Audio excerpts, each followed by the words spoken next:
All right, Penultimate. Pretty sure this is going to be the second to last Q&A session, not of all time, but from those questions that people left when I put up that poll and said, if you have a question, leave it in the comments. First question is, you can read it word for word on the screen. It's, will I ever do a traditional vlog with hand histories and a camera at the table? I doubt it. For one, even though it's becoming more accepted to be filming at the table, it's become like regulated. I know in MGM properties you need to fill out a form, which even though it doesn't sound very complicated, I don't intend on ever doing because I just don't need to. I don't do it. That's not this type of channel.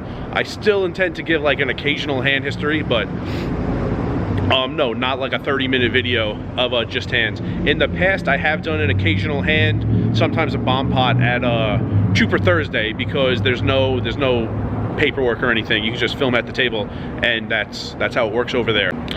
Next question about Toledo. So when I went back to New York at the end of 2022, stopped in Toledo for a couple reasons. One was the poker. What is it, a Hollywood? I don't even remember the name of the casino actually. Pizza Cat was the main reason I stopped there. There was a cooking show, a food show my brother really liked, and in one of them they went to Toledo, went to this pizza place, so that's why I stopped there really. But this viewer who's asking me the question that you could read at the bottom said there's another casino. I don't think it's the casino I went to, but there's another casino with a live stream game a few days a week, and he says what the stakes are. I could be. I don't plan on using that to bring this back to the last question, using that setup to do like a traditional vlog with just tons of footage at the table and hand histories. I might play in it. Actually, the plan right now when I go back at the end of 2024 back to New York is to take the northern route, because on May 3rd, Potawatomi is supposed to reopen poker.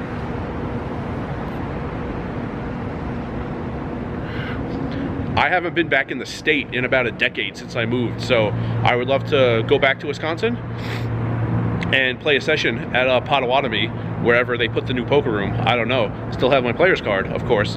And if that's the case, then yeah, I would drive through like Indiana, Illinois, Ohio, Pennsylvania on the way back to New York. So it's very possible I stop in that casino, although don't plan on just having a video, an episode of like nothing but hand histories. This is a good one. Someone asked about this double board game that he's been seeing on Bravo, and he says it's incredibly difficult to decipher what's actually going on the table.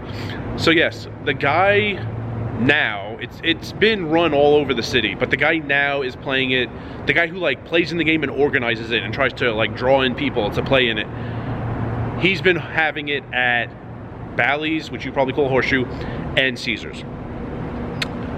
I've never played in it. I don't want to. When he's playing on the no limit tables, he's trying to like talk it up and get people to go over there. Herbs and Rye was at the table one day while he was trying to explain the game to someone else, and it's not that easy of a thing to explain to someone who knows what's going on.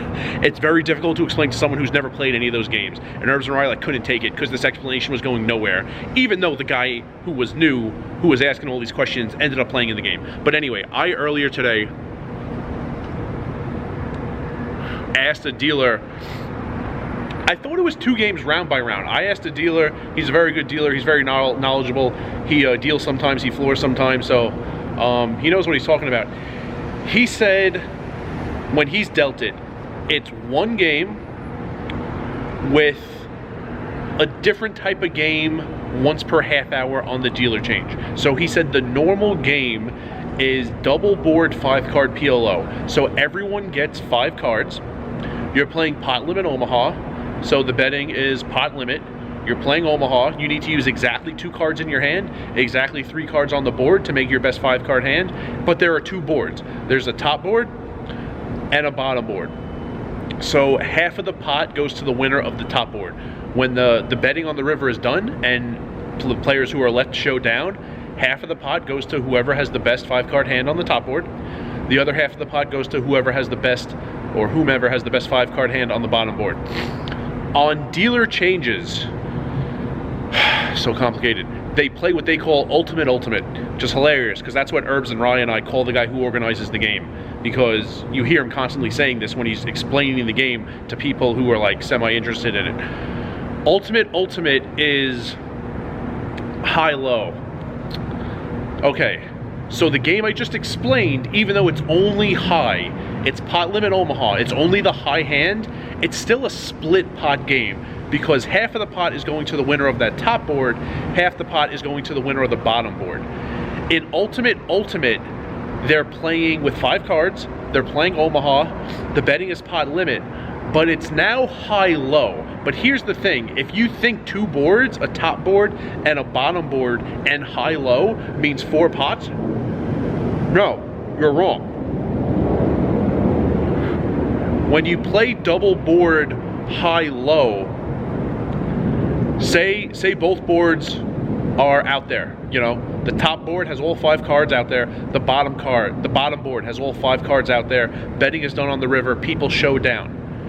Half of the pot goes to the best high hand, half of the pot goes to the best low hand. Here's the thing, say it's just me and you playing, okay? We got to the river, betting on the river is done, we're showing down.